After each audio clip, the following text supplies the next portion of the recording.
The station was silent, save for the distant hum of cooling systems struggling to stay online. Smoke coiled lazily through the corridors, mingling with the tong of ozone and blood. Captain Trask of the Vheln Consortium stepped carefully over the mangled remains of what used to be a bulkhead, and, more disturbingly, what used to be a Krix warrior. "Report!" he barked into his cum. "Negative on survivors," replied his lieutenant. "All Krix dead. It looks like they were torn apart by..." The alien hesitated, his voice trembling. "By kinetic rounds," Trask frowned. "That's impossible. The humans were evacuated weeks ago." Then, a sound. Clang, clang, clang. A rhythmic, deliberate hammering echoed through the ruined station. Not the mindless violence of the Krix, but something purposeful. The Vheln soldiers froze. Trask motioned for silence and followed the noise.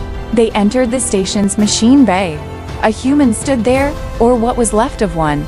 His right arm was wrapped in scrap metal, his uniform torn and soaked in blood. He was using a broken pipe as a hammer, reforging what looked like a railgun from scavenged parts. He didn't even look up as he spoke. "You're not Krix." Trask hesitated. "No, we're Vheln. We came to secure." "Good." The human jammed a power cell into the weapon with a snap. "Then stay out of the way." He turned, eyes burning with exhaustion and something older, defiance. "They thought we were extinct. They thought wrong."